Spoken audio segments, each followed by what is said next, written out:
My name is Charlotte Evans. I'm 34, a single mom and an ICU nurse. And on New Year's Eve, my own mother managed to turn a simple family dinner into the moment. I realized our relationship was never going to be the same. We were halfway through dessert at her shiny new suburban house, everyone pretending to be relaxed while the TV in the background counted down to midnight when she suddenly stood up, lifted her glass, and said loud enough for the whole dining room to hear, "We are not babysitting your kids anymore." The room went dead quiet. My fork froze halfway to my mouth. My kids looked up at me, then at her, trying to figure out if this was some kind of joke. It was not. She folded her arms and repeated it slower this time, like she was making an official announcement. No more babysitting. No more late nights. No more being your backup plan. I felt the heat crawl up my neck, but my voice came out calm when I answered. Seriously, Mom. Then, no more middle of the night rides to the doctor. No more grocery runs. No more repairs.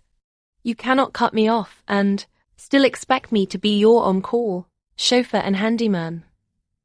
Somebody cleared their throat. Someone else stared at their plate, but nobody said a word for me. So, I did the only thing that felt right. I grabbed my coat, told my kids to put on their shoes, and walked out of that New Year's dinner before the countdown even hit 10. At the time, I thought I was just setting a boundary.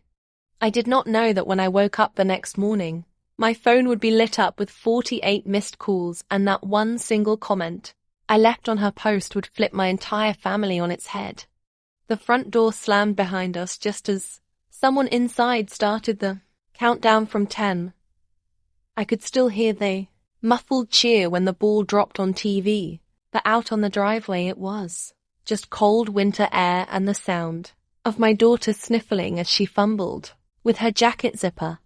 Mom did not come after us. Neither did her partner, Arthur.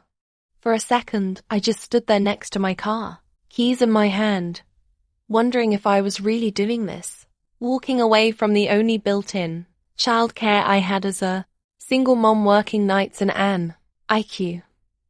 Then I remembered the way my kids' faces had fallen when she said, "No more babysitting," like they were some kind of burden, and the doubt cleared out of my chest.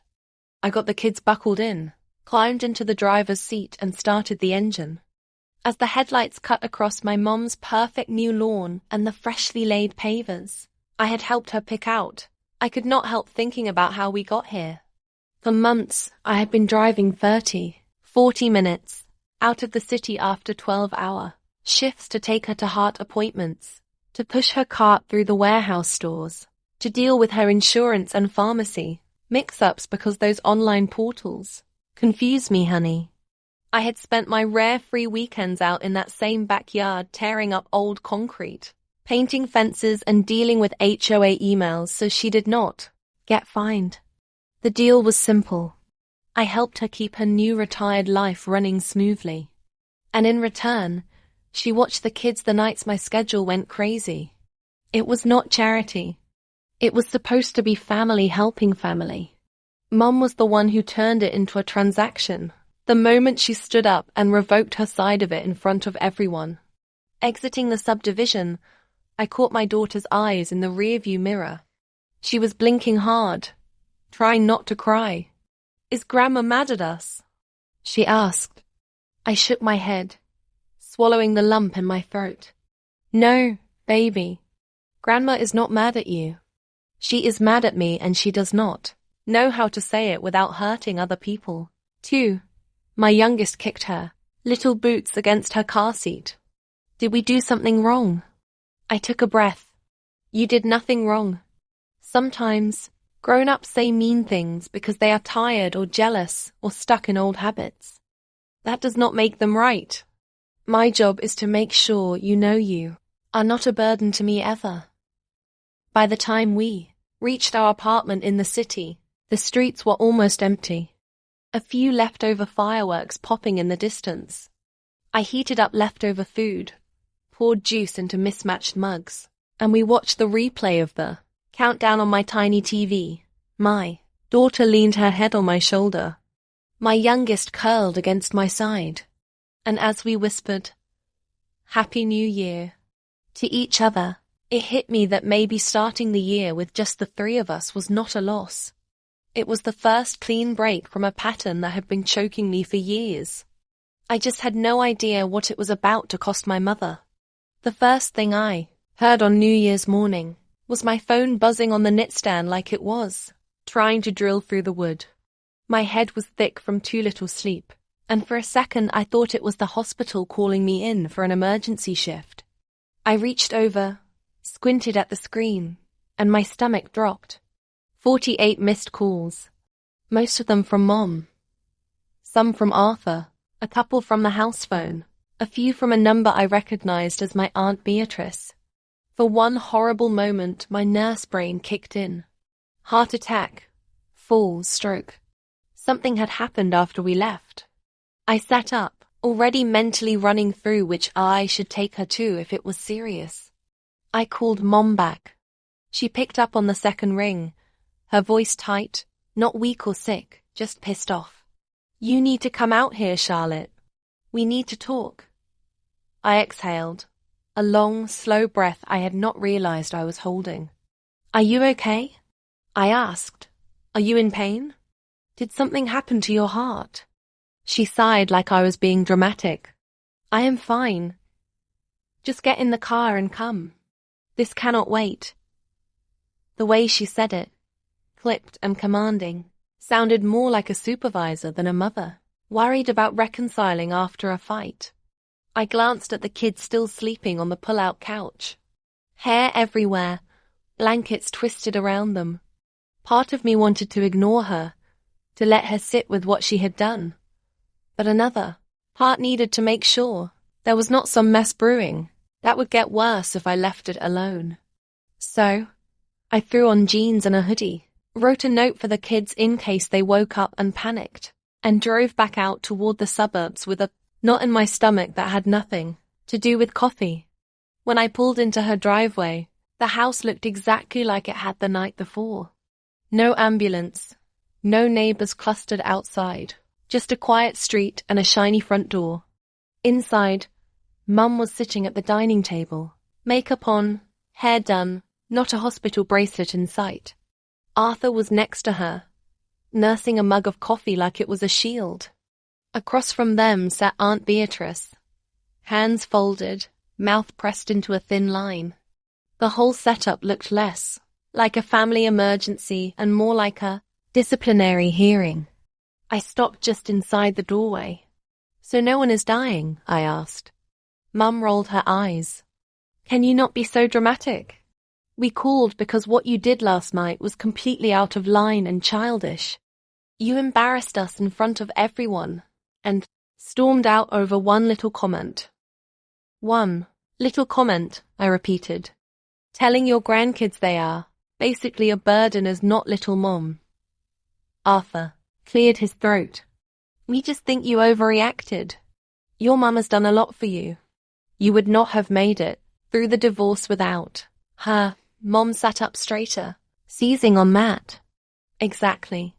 After everything you went through, who was there babysitting, cooking, helping you find this job, watching those kids all the time, and you repay me by threatening to cut me off from my doctor appointments and groceries because I am finally setting a boundary." My jaw clenched.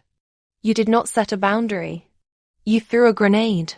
You could have pulled me aside any other time and said you needed to cut back on babysitting. Instead, you announced it in front of my kids and half the family like you were making a toast." Beatrice shifted in her chair. "Eleanor," she said quietly, using my mother's name. "You have to admit saying it that way was harsh. It sounded a lot like the way you used to talk to Charlotte when she was a kid. Remember?" Mom's eyes flashed. "Do not start, Beatrice. This is between me and my daughter." She turned back to me.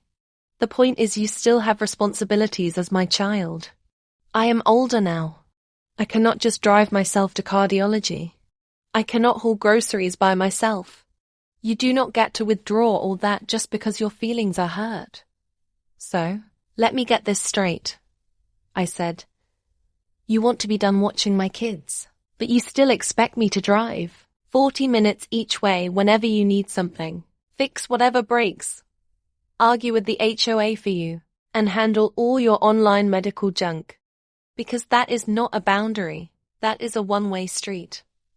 That is how family works, Mom snapped. Parents take care of children, then children take care of parents. You owe me. The word owe hit something raw in me.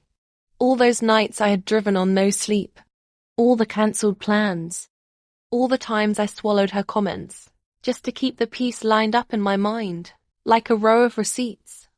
I looked at Beatrice. She held my gaze, then gave the tiniest nod like she was saying, I see you. I turned back to my mother. No, I do not owe you rides. I do not owe you free labor. I do not owe you my kids' feelings in exchange for your convenience. You made it very clear last night that you do not want to be part of my support system anymore. So, I am taking you at your word. Mum's face went blotchy. So, what, you are just going to abandon your mother now that she is old? I am not abandoning you, I said. I am telling you that starting today, I am not your chauffeur or your handyman. If you need to get to the doctor, you can call a neighbor, a taxi, Uber, whatever. If you want someone to fix your fence, you can pay them. I am done being the only one sacrificing. The room went so quiet. I could hear the fridge humming. Arthur opened his mouth like he wanted to argue, then closed it again. Beatrice stared down at her hands. Mom looked at me like she did not recognize me. You cannot be serious. Watch me, I said. And for the second time in 24 hours, I walked out of her house. This time with no kids to shield me, and no guilt heavy on my shoulders. Just a strange cold, certainty that I had finally cut the cord she kept using to pull me back. I did not know yet how much that cut was going to cost her. The first few days after that second walkout were weirdly quiet. I went back to my night shifts, back to charting and alarms and families huddled in ICU waiting rooms. And for the first time in months, I was not mentally calculating how many minutes it would take to detour through my mom's suburb to pick up her prescriptions or drop off groceries. Then the messages started. At first, they were short and almost polite. Charlotte, I am sorry if I hurt your feelings. Can we talk? Then I miss the kids. Let me see my grandkids. I stared at my phone between patients, my thumbs hovering over the keyboard. She was not apologizing for what she said. She was apologizing for my reaction. So I replied once short, I am not keeping them from you, but we are taking a break until I know you can be kind to them. That is all. The next morning there was another text. Fine, I will babysit sometimes, but you still need to drive me to my appointments. I cannot do all this on my own. There it was again. The trade. The expectation that my time and energy were resource she could negotiate for like a discount at the register. I did not answer. Over the next week, the messages started to swing like a pendulum. One day it was guilt. After all I have done for you, this is how you repay me. The next day it was martyrdom. Do not worry about your old mother. I will figure it out somehow. Then came the flying monkey, calls from relatives who clearly only had half the story. Your mum called me crying, Charlotte. She says you told her to handle her health alone. You know, she had that heart scare last year. I would listen, then say calmly, Mom is a grown woman who decided my kids were too much for her to handle. I'm taking her seriously. She can use the same apps. I used to get her where she needs to go. Some of them got it, some did not. In the middle of all that, I had my own life to patch together. I talked to a neighbor in my apartment building, another single mom who worked at a local school, and we set up a trade. She watched my kids on nights I had late shifts. And on my off days, I took her son so she could pick up extra morning hours. I emailed the charge nurse and shifted a couple of my most brutal back-to-back nights into slightly more manageable rotations. I stopped automatically checking my phone on breaks to see what my mother needed. It felt strange, like when you get a cast-off and your arm is naked and too light. A week later, Aunt Beatrice texted me, "Can I swing by this weekend? I have something I want to talk about, away from your mom." She showed up at my apartment on a Saturday afternoon, with a grocery bag full of snacks and that look she has when she is about to say something honest that not everyone will like. The kids were in their room painting, so we sat at my tiny kitchen table. For a while, she asked about work, about the kids, about how I was sleeping. Then she sighed and leaned back. "Your mom is spiraling," she said. "That company she hired for the backyard and kitchen redo, they are already sending updated invoices." She shrugged. "Hidden fees, material upgrades, extra labor. The number is nowhere near what she bragged about." I fiddled with a wrapper. She could have avoided all of that if she had just waited for me to have a free weekend. Beatrice nodded. She could have, but then she would have had to admit she needs you. And lately, I think that scares her more than the bills do. I frowned. "What does that even mean?" She studied me. "You know how for years your mom told everyone how hard her life was? Raising you girls alone, putting food on the table. All that, some of it was true, but it also became her whole identity. The sacrificial mother, the one who suffered while everyone else took from her." I thought about all the stories Mom liked to tell at holidays, the ones that always ended with her shaking her head and laughing about how ungrateful we had been as kids. Beatrice went on. "Then here you come, single mom, yes, but you get your degree. You land this intense nursing job. You buy your own car. You show up every time something breaks. You take care of your kids without dumping them on her full time." Little by little, people stop talking about how much she sacrifices and start talking about how strong you are. She loses the spotlight. I stared at her. "Are you saying she cut off babysitting because of attention?" Beatrice hesitated, choosing her words. "I think your mum feels replaced. She does not get to be the hero anymore. She does not get to say, 'I am the only thing standing between Charlotte and disaster, watching the kids, taking your kids overnight.' That was the last piece she could hold over you. So when she got overwhelmed and resentful, she ripped it away in the most dramatic way possible and hoped you would crawl back on her terms." The words hit something I had not wanted to name. I remembered every backhanded comment about my schedule. Every time she told someone I worked too much. Every side-by-side comparison between my kids and other perfect relatives. And under all of it, this quiet tension whenever someone complimented me instead of her. I felt tired down to my bones. "So what am I supposed to do?" I asked. "Go back over there and pretend it did not happen just so she does not feel threatened?" Beatrice shook her head. "No, I am telling you this, so you stop thinking you are crazy. You are not overreacting. You are finally stepping out of a role she wrote for you a long time ago. And she is throwing a fit because the script changed." She reached across the table and squeezed my hand. "Let her sit with the consequences. She is the one who wanted to be independent, remember?" I looked toward the kids' room where laughter floated through the door. For the first time, I let myself imagine a future where my little family did not revolve around putting out my mother's emotional fires. And somewhere between the snacks and the quiet, I decided I was done rushing in every time she lit the match. A few days after Beatrice's visit, life settled into a strange new rhythm, where my phone did not vibrate every hour with some errand from my mother. And I almost started to believe she had finally accepted this new version of us. Then a screenshot popped up in our family group chat, one of those small ones where you have to zoom in. It was a picture Mom had posted to her social media page, standing in front of a half-finished backyard kitchen. All concrete, dust and exposed pipes, smiling like she was on a home makeover show. New year, new projects, doing this all on our own. Now, the caption read, "No, more waiting on other people to show up." Underneath, a few of her friends had commented those little clap compliments, calling her inspiring, independent, a survivor. I stared at it during my lunch break, remembering the weekends I had spent out there ripping up old pavers in the heat while she sat in the shade, telling me which tile pattern she saw on Pinterest. She had not hired help because she did not have anyone.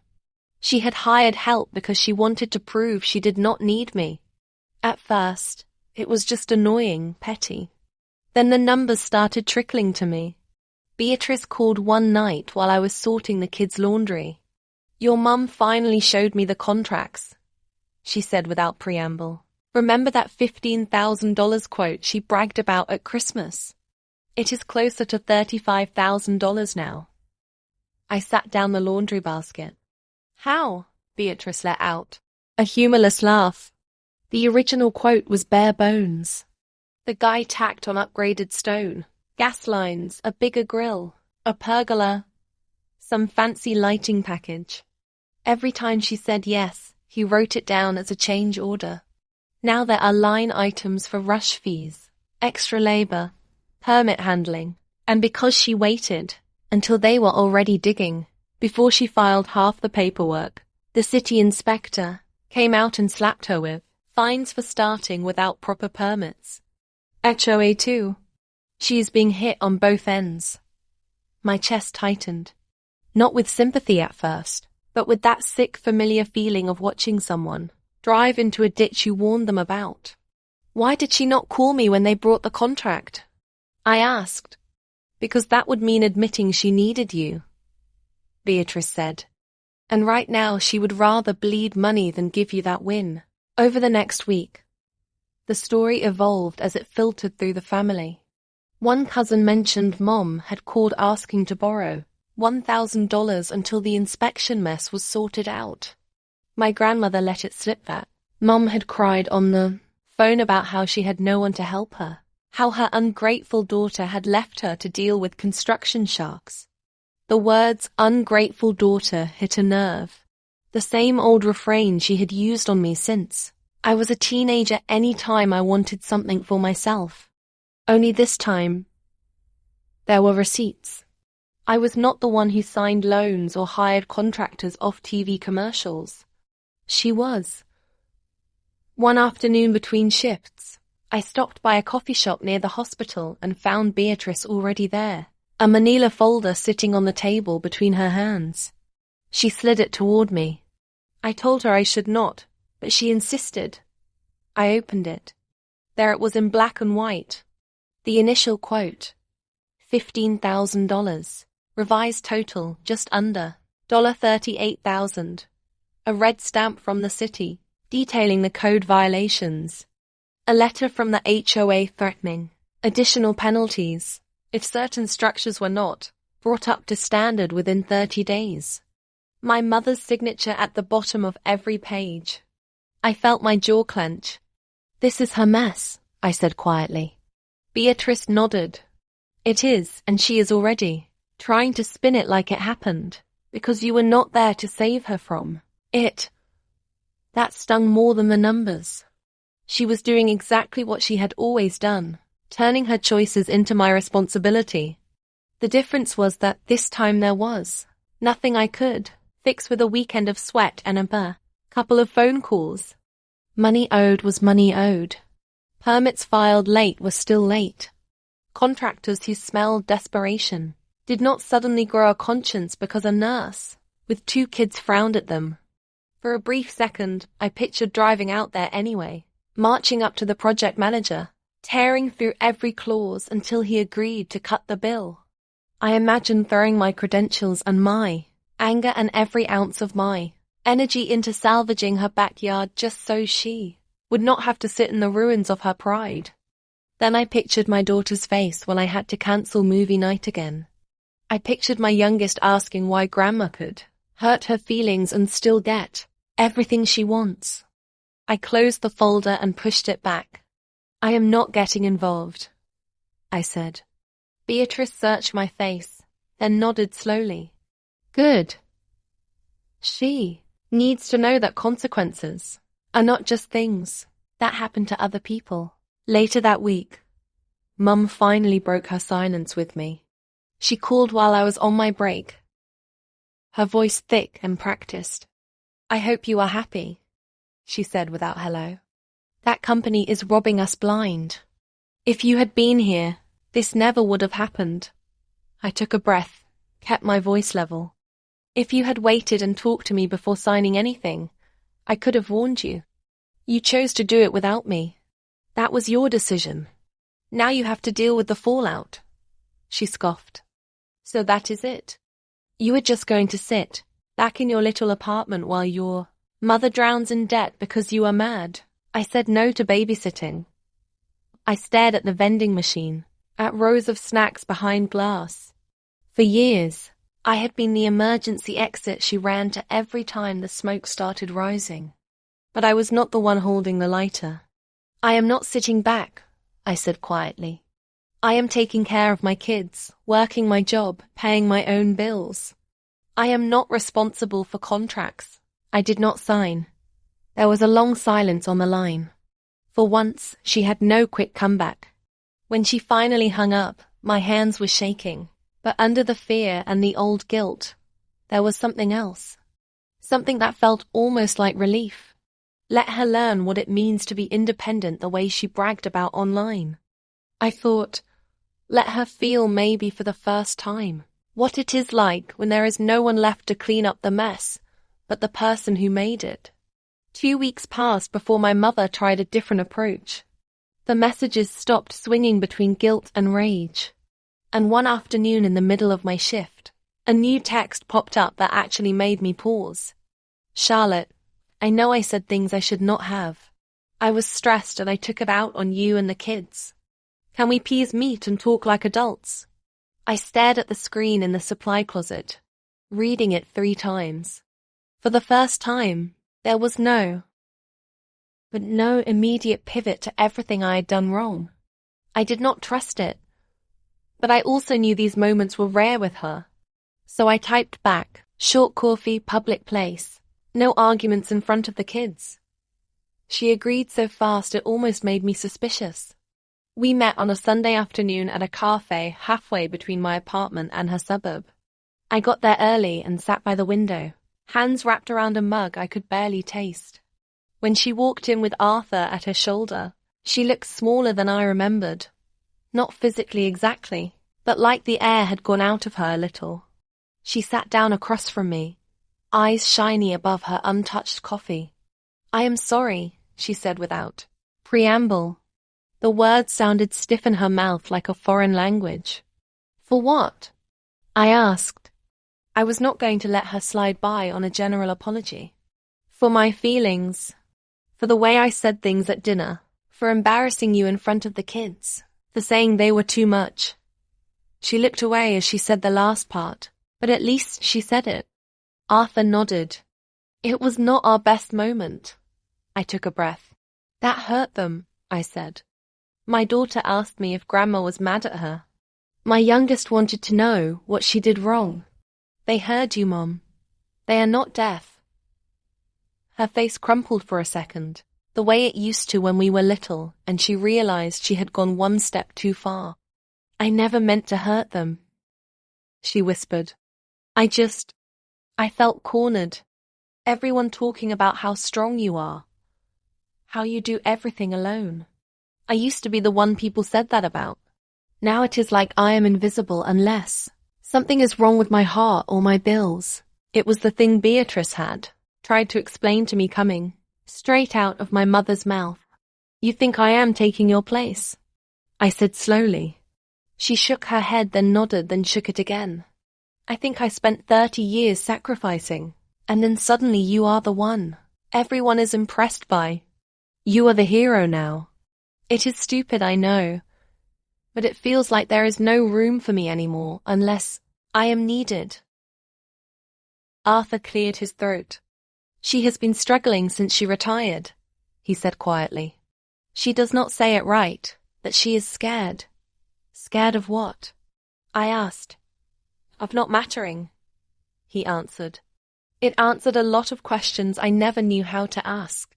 I sat back, feeling something like sympathy and anger twisting together. I understand being scared, I said. I understand feeling invisible. I have felt like that my whole life around you. Her eyes snapped up. That is not fair. I swallowed the hurt that wanted to spill out. Maybe it was not fair. But it was true. And if we were doing honesty, then we were doing all of it. Here is where I am at, I said. I am done tying my life in knots to keep you comfortable. I am done driving after 12-hour shifts to do things you can pay someone else to do. I am done letting my kids be collateral damage in whatever you are feeling about your own life. If you want a relationship with me and with them, it has to look different. She stiffened. Different how? I held up a finger. 1. You do not get to call my kids a burden, too much, or anything like that ever again. Not even as a joke. If you are overwhelmed, you say you are overwhelmed. You do not dump it on them. 2nd finger. 2. Babysitting is not a bargaining chip. If you are too tired or do not want to watch them, you say no. If you say yes, you do it without keeping score. That is the only way this works. 3rd finger. 3. I am not your chauffeur or handyman anymore. I will help when I genuinely can, and when I choose to, not because I am guilted into it. You have other options. You can ask friends, neighbors, a ride service. Use them.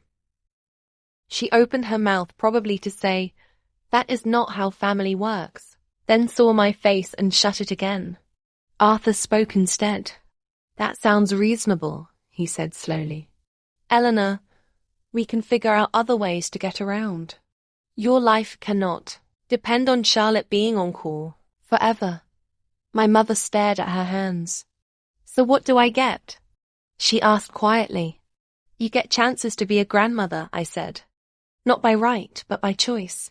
If you can respect those boundaries, if you can be kind to my kids consistently, I will bring them over sometimes. They can bake with you, watch movies, plant flowers, whatever you want. But if you cross those lines, I will pull back. No big blow-up, no screaming match. I will just be done. The words hung there between us. For once, she did not argue. She just sat very still, then nodded once, sharp and small. I will try, she said. It was not a promise. It was not a miracle transformation, but it was the closest thing to accountability I had ever heard from her. We finished our coffee in uneasy silence, talking around safer topics, school and work and the weather. When I left, she hugged me stiff and quick like she was not sure if she was allowed. On the drive home, I kept waiting for that familiar wave of guilt to crash over me for being so firm. It did not come. Instead, there was a thin, fragile sense of peace. We had not fixed anything. We had just put a fence around the damage and agreed not to cross it. I let the kids decide about visits. When my daughter said she was ready to see Grandma again, I took them out for a short Sunday afternoon visit, stayed the whole time, and left before anyone got tired. For a little while, it almost looked like we might make this new version of family work. What I did not know was that my mother was still clinging to her old script in one place.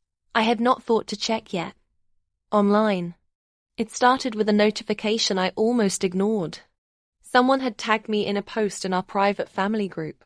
My mother had posted a selfie of her, and Arthur in front of the finished backyard kitchen. All glowing lights and stone countertops. The caption hit harder than the picture. After a rough year, we finally did it, she wrote. All on our own. No help, no handouts. Just two old folks figuring things out without relying on anyone. Sometimes you realize you raised your kids to be so independent they forget family. Underneath, relatives were already praising her. calling her strong, saying she always sacrificed the most. It was the same old story updated for social media. The abandoned mother, the ungrateful daughter. Except now I could literally see the lie. I thought about letting it go. Then I pictured my daughter's face when Mom called my kids too much. Remembered the 48 missed calls. The way she kept trying to drag me back into the role of rescuer. My hands stopped shaking. I opened my photos, pulled up a shot of me covered in dust, ripping up her old backyard and a screenshot of our old text where she had spelled out the deal in her own words. If you help us get this place fixed up, we will watch the kids whenever you need. Family takes care of family. Under her post, I replied with the 2 images and wrote, "The yard looks amazing, Mom. Just to be clear, it was not done all on your own. I spent months driving out after 12-hour IQ shifts to tear up concrete, deal with your HOA, and help pick materials. You offered babysitting in return. When you stood up on New Year's and said you were done watching my kids, you ended that deal. I chose not to fix the rest because you made it clear you did not want me as family, just as free labor. I wish you had told the whole story here." I hit post and set my phone down. Notifications blew up almost immediately. Aunt Beatrice liked my comment. Another cousin added that she had heard the same agreement from my mom months ago. Then someone dropped a screenshot of the whole thread into the wider family group. That is when people really started speaking up. My grandmother commented that Mom had borrowed money claiming no one would help her, without mentioning she had pushed me away. An uncle pointed out this was not the first time she refused advice, and then wanted rescuing. Monica asked her publicly to stop comparing her perfect situations to mine. For once, I did not jump in to calm anyone down. I just watched as my mother's favorite narrative cracked. No one called her names. They simply stopped pretending they did not see the pattern. Mom deleted her post and messaged me. "I hope you are satisfied. You turned my family against me." I wrote back, "I did not turn them against you. I just stopped covering for you. What they do with the truth is on them." Later, Beatrice told me Grandma had paused the quiet, financial help she had been sending my mother for years, saying maybe it was time she sat with her own choices. A few relatives quietly removed Mom from smaller chats she dominated. It was not some dramatic exile, just a gentle pulling away from the drama she used to control. That night, after I tucked the kids in, I left the family group myself and turned off notifications. Instead, I answered messages from the people who actually showed up for us, the neighbor who traded kid watching, the co-worker who swapped shifts, the moms who offered rides. Sitting there in the dim light, I realized this was my real revenge, if you could even call it that. I had told the truth once in public and then refused to go back to my old role. I chose boundaries over guilt, my children's safety over my mother's comfort. If there is a lesson in all of this, it is that you do not owe your silence to anyone, even a parent, when they are hurting you or your kids. Family is not a free pass to be cruel. Sometimes the most powerful kind of family revenge is simply walking away from the toxic script, building something healthier with people who actually care, and letting the ones who tried to break you live with the fact that you turned out okay without them.